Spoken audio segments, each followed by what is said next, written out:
Acadiana's #1 for New Country 97.3, The Dog. So happy to have Jeffrey Steele on the line with us. Good afternoon, my friend. I'm just as happy to be talking to you. How are you? I am fantastic, Jeffrey. And you and I were just discussing that we have a mutual friend, my daughter, who works in Nashville. And I got to hang out with you guys when you were on the Hitmen of Music Row. That was probably about 10 years ago. What a great and fun TV show that was, wasn't it? It was such a kick. It was probably also one of the very first reality shows that ever came out. You know, it was like right at the beginning when that started, and GAC had come to us and said, hey, or actually we went to them and told them we had this idea for a show, and they said, what is it? I said, well, it's really nothing. It's 4 songwriters just going around the country and doing what songwriters do, which is basically nothing. Well, I don't know about that. I did get to hang out with you guys when you were in Las Vegas at the Academy of Country Music Awards, and that was so much fun. And yeah, that's a ball. A total blast. And I've seen you a couple of times at St. Jude at Country Cares.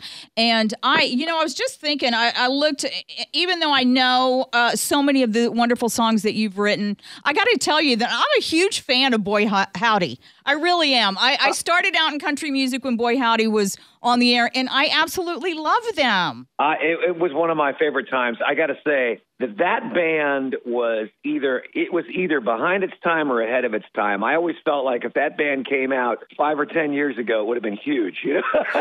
You know what? She'd Give Anything, still one of my favorite songs. I love that song, and thank you for that, because you know what? Those memories to me are precious, and that was a different time in country music. Things have definitely changed, haven't they? Wow, I've seen so much. I've seen so much come and go in the last 20. I guess it's almost been 25 years since that song came out. And, wow.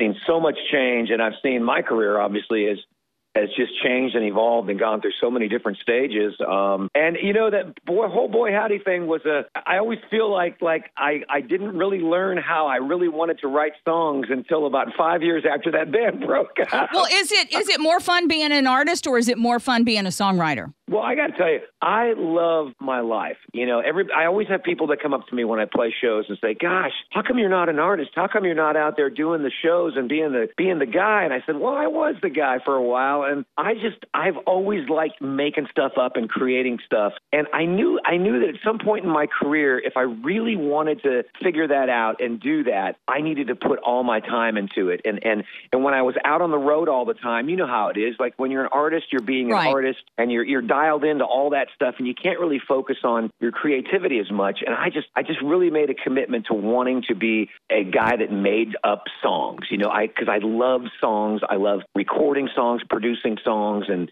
writing songs still more than anything in the world. And as time has gone by and I had some successes, I so appreciate my life now, because I can go out and do my show how I want to do it. Nobody at a record company tells me how to do it. I just do it my way. And I like to communicate with people. I like to hang with people. And I like to sing my songs the way I like to sing them. And so it's kind of afforded me that opportunity now. That is awesome. And you know, I saw something that was really incredible to me, because I know how many huge hits you have, that you've gotten over 60 million airplays on radio and TV. That is unbelievable. It really is. Unbelievable. I wrote that, by the way. I know that. And you wrote some of my favorite Rascal Flatts songs. I love My Wish. I love What Hurts the Most. And I know when you come to Lafayette to the Grouse Room on Thursday night, you're going to be talking about some of the stories behind those songs. And that's what makes a songwriter wonderful, to be able to convey how the song was actually meant. You know, it was written. To me, that's the magic part of what I get to do, too, because when you go out and play these songs, first of all, people are kind of stunned if they've never seen you before. They're kind of stunned, and they go, "Wait a minute, you wrote The Cowboy and Me for Tim McGraw?" I was like, "Yeah, I wrote that song. I'm the guy that made the song up."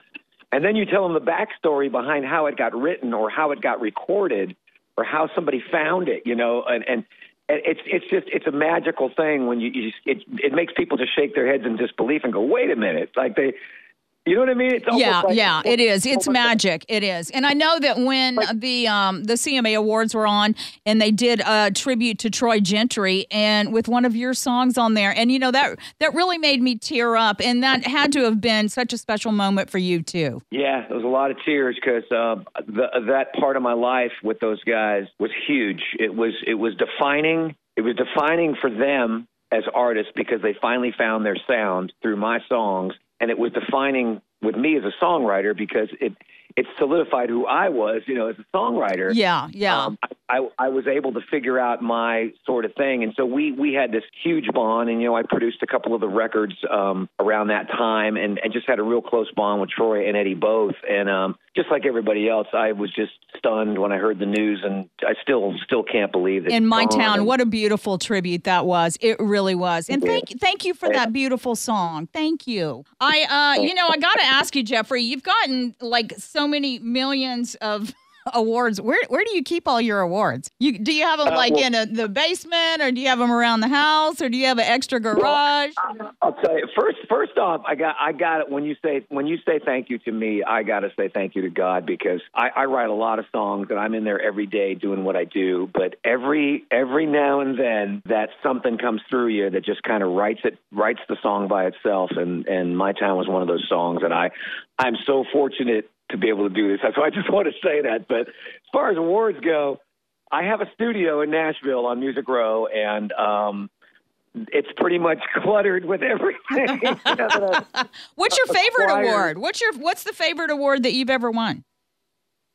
I don't know. I mean, I think getting inducted into the Hall of Fame was a huge moment for me. Which is awesome. I had no idea that my peers thought that much of my music, and people had always told me, man, you're on the cutting edge of a lot of things that happened, and man, you deserve to be in there. And I just shook my head. I just couldn't believe it. But nothing hangs in my house, though. I couldn't look at that stuff in my house because I think my ego would go crazy. So I hang them all in my office and intimidate all the young writers that come in when they see them all. Is there anybody that you want to write with that you haven't written with yet? There's a lot. I mean, who's at the top of the list? I think it's a tough one. I mean, I've written with everybody. You have. I know you have. I mean, and that goes for not only country, but a lot of pop and rock and roll artists too. I get plugged into so many projects and things. So it's funny because you have these as a songwriter, I've always loved Tom Petty and U2, even though they're more rock bands. I'm kind of a rocker who's country, so which is cool. And Tom's passed away, but those are a couple. I mean, I've always wondered what that would be like to write with those kinds of writers. But Bono and U2 are coming to the great state of Louisiana, so we'll put in a good word for you. Put in a good word, but honestly, I got to tell you, I am more excited writing with all these young kids that are coming up because they're so good and it's just fresh. It's just they're coming from a different place. Right, so, right. Who are you listening to right now? Gosh, I love John Party. I love Midland. They're awesome. I love Midland, and I have a new band now called the Sons of the Palomino. That's with a new record out. Yeah, it's like a throwback country band. It's a real like almost 1960s through 1990s style of country, which is just you don't hear really much anymore. And so I'm doing that now. So I'm really appreciating Midland because they're kind of going old school a little bit. I love bands. I've always loved bands. So I love Old Dominion. I love what they're doing. I keep searching around. I kind of feel like a little bit of the history of country music has gotten lost in the last 10 or so years. And so whenever I hear anything that kind of throws me back, I'm like, it's so cool that people are remembering what got us here as far as country music goes. And still cherishing it. I'm so glad to hear you say that. And we can't wait to hear all of your songs about the stories behind the songs when you're at the Grouse Room on Thursday night. And you're going to have great food here in Louisiana. So we're excited that you're coming down. Yeah, it's my wife's birthday, so we're making it a birthday trip too. So that's fantastic. That's fantastic. We got to find her some good food, Oh, not hard here in Lafayette, my friend. Not hard at all.